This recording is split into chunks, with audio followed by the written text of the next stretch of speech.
एक साधु नदी के घाट के किनारे अपना डेरा डाले हुए था।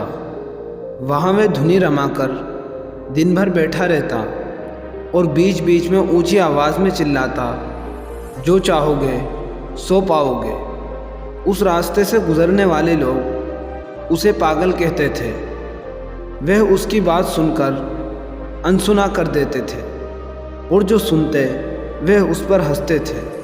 एक दिन एक बेरोजगार युवा उस रास्ते से गुजर रहा था। साधु के चिल्लाने की आवाज़ उसके कानों में भी पड़ी, जो चाहोगे सो पाओगे। यह बात सुनकर वह युवक साधु के पास आया और उससे पूछने लगा, महाराज, आप बहुत देर से चिल्ला रहे हो, जो चाहोगे सो पाओगे। क्या आप सच में मुझे वो दे सकते हैं जो मैं पाना चाहता हूँ? साधु बोला, हाँ बेटा, लेकिन पहले तुम मुझे ये बताओ कि पाना क्या चाहते हो। महाराज, मैं ये चाहता हूँ कि एक दिन मैं हीरो का बहुत बड़ा व्यापारी बनूँ। क्या आप मेरी ये इच्छा पूरी कर सकते हैं? बिल्कुल बेटा, मैं तुम्हें एक हीरा और एक मोती देता हूँ। उससे तुम जितने चाहो हीरे मोती बना लेना। साधु की बात सुनकर युवक की आंखों में आशा की ज्योति चमक उठी। फिर साधु ने उसे अपनी दोनों हथेलियां आगे बढ़ाने को कहा।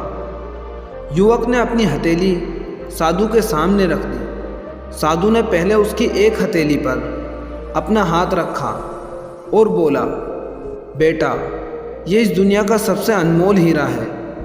इसे समय कहते हैं। इसे जोर से अपनी मुट्ठी में जकड़ लो। इसके द्वारा तुम जितने चाहो उतने हीरे बना लेना। इसे कभी अपने हाथ से निकलने मत देना। फिर साधु ने अपना दूसरा हाथ युवक की दूसरी हथेली पर रखकर कहा, यह दुनिया का सबसे कीमती मोती है। इसे भेद कहते हैं। जब किसी काम में समय लगाने के बाद भी तुम्हें मनचाहे परिणाम प्राप्त ना हो तो इस धैर्य नामक मोती को धारण कर लेना। यदि यह मोती तुम्हारे पास है तो तुम दुनिया में जो चाहो वो हासिल कर सकते हो। युवक ने ध्यान से साधु की बात सुनी और उन्हें प्रणाम करके वहाँ से चला गया।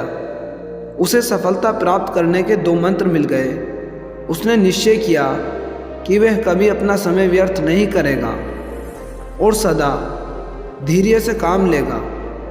कुछ समय बाद उसने हीरे के एक बड़े व्यापारी के पास काम करना शुरू किया। कुछ वर्षों तक वह दिल लगाकर व्यापार करने का हुनर सीखता रहा और एक दिन अपनी मेहनत और लगन से हीरे का बहुत बड़ा व्यापारी बन गया।